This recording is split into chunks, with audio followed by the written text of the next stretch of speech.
This is from the Citizens Electoral Council of Australia, which is a part of La Roche Pack or LPAC. Now, this is great news. December 1st, 2009, Queen flexes muscle to demand Copenhagen genocide treaty. Just as the climate change hoax is about to derail completely, Her Britannic Majesty herself, Queen Elizabeth II, whose family spawned the modern green genocide movement, has pulled rank on the Commonwealth group of nations, her repackaged Empah, to demand they deliver a treaty at Copenhagen. Royal Consort HRH, the Duke of Edinburgh, Prince Philip, founded the Worldwide Fund for Nature, WWF, in 1961 as a charity vehicle for his fellow European aristocrats and their corporations to finance green movements around the world to stop economic development and reduce human population. The Queen's extraordinary intervention smacks of real desperation.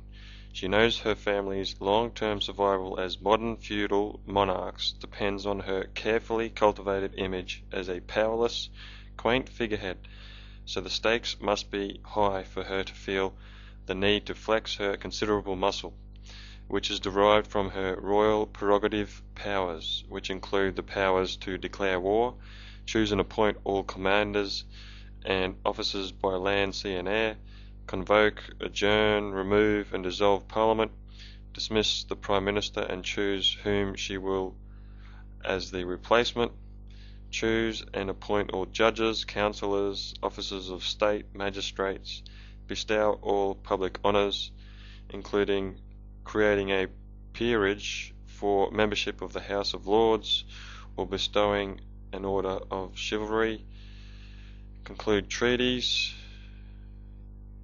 initiate criminal proceedings and bestow pardons, and many others which she has shown in the past she is willing to use, notably when she sacked the Whitlam government in 1975, whose buyback the farm policies were a threat to her own control of Australia's raw materials wealth exercised through her ownership of Rio Tinto. For the British imperialists, what is at stake if the global warming fraud fails is the continuity of empire itself in the form of globalization.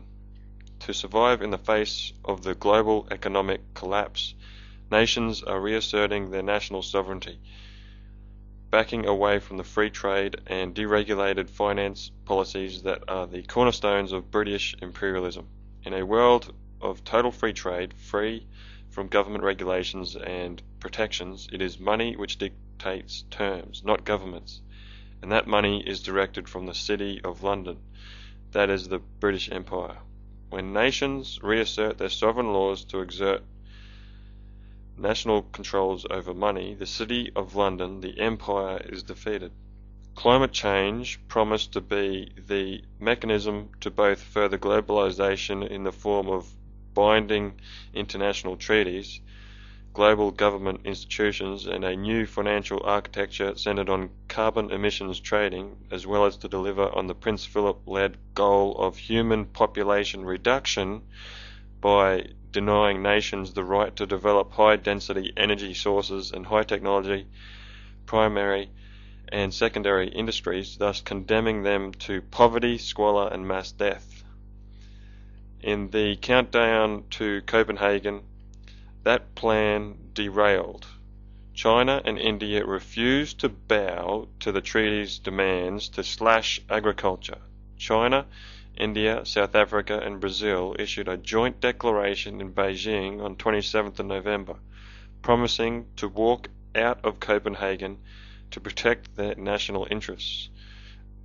And just a side note from me, I was saying this and I've commented on this in some of my YouTubes that I heard that this was at least China and India were going to say no anyway, so somehow I heard that. Anyway, going back to this, hackers or whistleblowers exposed the actually deliberate scientific fraud by the world's leading so-called climate scientists at the University of East Anglia's Climatic Research Unit, CRU, and in Australia, and in Australia, which under British agent Kevin Rudd was appointed to take the lead on global action on climate change.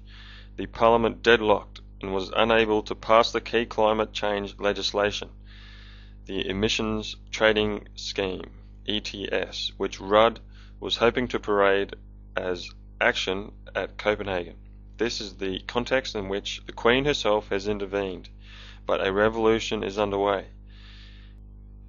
Instead of the usual grovelling acquiescence she'd expect, aside from the biggest nation in her Commonwealth, India, lining up against her, her ordinarily very loyal opposition in Australia has shifted under intense public pressure and dumped the climate change believer Malcolm Turnbull as leader for avowed skeptic Tony Abbott to stymie the ETS bill altogether. And you will find this link to this article, if there is one at the moment, in more info.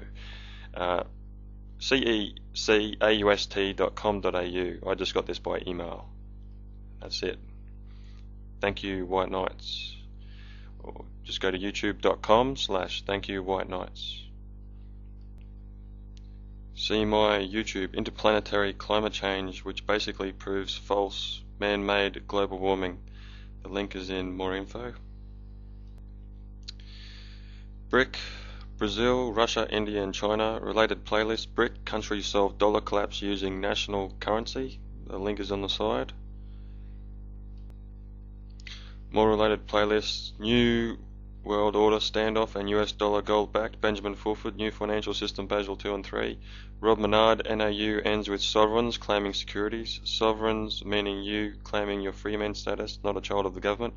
Freemen can claim birth certificate bond securities they never told you about. And what's the playlist? Your birth certificate bond equals 1 to 80 plus $1 million.